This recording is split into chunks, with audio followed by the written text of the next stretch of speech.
চাঁদপুরের সমতল ভূমিতে বসবাসরত অনগ্রসর ক্ষুদ্র নৃগোষ্ঠীর আর্থসামাজিক ও জীবন মানোন্নয়নের লক্ষ্যে সমন্বিত প্রাণিসম্পদ উন্নয়ন প্রকল্পের আওতায় সুফলভোগী ৪৮টি পরিবারের মাঝে ক্রসবিট বকনা বাছুর বিতরণ করা হয়েছে।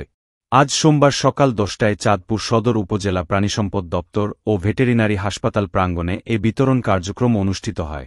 বকনা বাছুর বিতরণকালে উপস্থিত ছিলেন উপজেলা নির্বাহী কর্মকর্তা সাখাওয়াত জামিল শরকত, উপজেলা প্রাণিসম্পদ কর্মকর্তা ডাক্তার মোহাম্মদ মকবুল হোসেন, ক্ষুদ্র নৃগোষ্ঠীর কম্পিউটার প্রশিক্ষক মোহাম্মদ তানভীর হোসেন, ফিল্ড ফেসিলেটর অমিত ত্রিপুরা সহ উপজেলা প্রাণিসম্পদ দপ্তর ও ভেটেরিনারি হাসপাতালের বিভিন্ন পর্যায়ের কর্মকর্তা কর্মচারী ও সুফলভোগীরা উপস্থিত ছিলেন।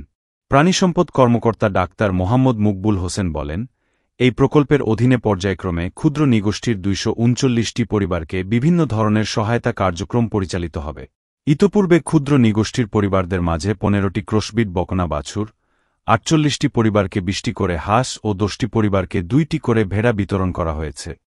আমাদের ক্ষুদ্র নৃগোষ্ঠী একটা প্রকল্প আছে, এইটাকে আগে থেকেই ইডি মহোদয় আমাদের যতজন ক্ষুদ্র নৃগোষ্ঠী আমাদের প্রায় ২৩৯ পরিবার আছে, ২৩৯ পরিবারকেই আমরা কোনো না কোনো ভাবে সহায়তার আওতায় নিয়ে আসবো। এর মধ্যে আমরা ইতিপূর্বে ১০ জনকে ২টি করে ভেড়া, এরপরে ১৫ জনকে একটি করে বকনা বাছুর এবং ৪৮ জনকে ২০টি করে হাঁস বিতরণ অলরেডি হয়েছে এবং আজকে ৪৮ জনকে একটি করে বকনা বাছুর বিতরণ করা হয়েছে।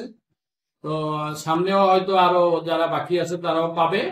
তো আমরা চাচ্ছি যে এই প্রকল্পের মাধ্যমে এই দরিদ্র প্রান্তিক গোষ্ঠী তারা সমাজের মূল স্রোত দ্বারা ফিরে আসুক। অলরেডি ওদের অনেকে উন্নতি করেছে এই প্রকল্পের মাধ্যমে, আমি আশা করি আর তারাও আরো উন্নতি করবে। এদের মাধ্যমে তারা একটা সামাজিকভাবে আর্থিকভাবে লাভবান হবে এই আশা।